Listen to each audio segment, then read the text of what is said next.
ছয়টা দোয়া এবং জিকির আছে, যেই দোয়া জিকিরগুলো কোরআন হাদিসে বর্ণিত সকল দোয়া জিকিরের খোলাসা, সারমর্ম এবং নির্যাস।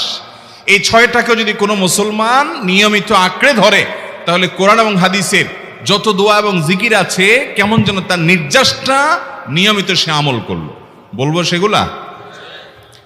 এই ছয়টা দোয়া এবং জিকিরের মধ্যে সর্বপ্রথম হলো নবী করিম সাল্লাল্লাহু আলাইহি সাল্লামের প্রতি দুরূদ প্রেরণ করা। নবীজি সাল্লাল্লাহু আলাইহি সাল্লামের প্রতি দুরূদ প্রেরণ করার আমল এরকম আমল, আপনি যদি সারা দিনে শুধুমাত্র নবীজির প্রতি দুরূদ প্রেরণ করার আমলটাই জিকির হিসাবে সবচেয়ে বেশি করেন, দোয়া হিসাবে যদি এটাই আপনি সারাদিন করতে থাকেন, তো আপনার জন্য যথেষ্ট হবে। আল্লাহর কাছে আর কিছু না চাইলেও চলবে, আর কিছু না চাইলেও চলবে। দুরূদ মানে হলো নবীজির জন্য দোয়া করা। ভাই, আল্লাহ তার হাবিবকে রহম করবেন, আপনার আমার দোয়ার দিকে আল্লাহর তাকানোর কোনো ঠেকা আছে?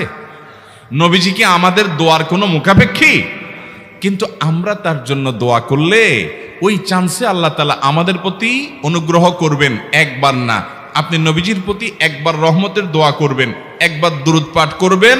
মান সাল্লা আলাইয়া মাররাতান সাল্লাল্লাহু আলাইহি আশরা, নবীজি সাল্লাল্লাহু আলাইহি সাল্লাম বলেছেন, একবার আমার জন্য তোমরা দোয়া করলে, আমার প্রতি দুরূদ পাঠ করলে, আল্লাহ তাআলা তোমাদের জীবনে 10 বার 10 জায়গায় 10 টাইমস তোমাদের উপর আল্লাহ তাআলা অনুগ্রহ করবেন।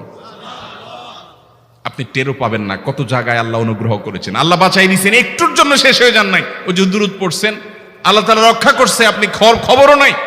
আল্লাহ তাআলা আপনার প্রতি বিশাল একটা দান করছে, আপনি লক্ষ্যও করেন নাই। ওই যে দুরূদ পড়ছেন একবার, 10 বার রহমত হবে। এভাবে যত দুরূদ পড়বে সে তত রহমত এবং অনুগ্রহ পাবে।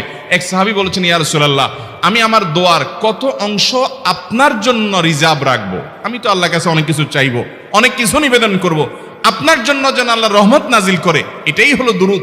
এই দুরূদটা আমি কি পরিমাণ রাখবো? 4 ভাগের 1 ভাগ, 3 ভাগের 1 ভাগ, অর্ধেক? এরপরে সাহাবী বলছেন, আসলে যদি সবগুলোই করি, উনি এক একটা পার্সেন্টেজ বলছেন, আর নবী করিম সাল্লাল্লাহু আলাইহি সাল্লাম বলছেন যে, তাকে বোঝাচ্ছেন যে আরো বেশি করতে পারলে ভালো হয়।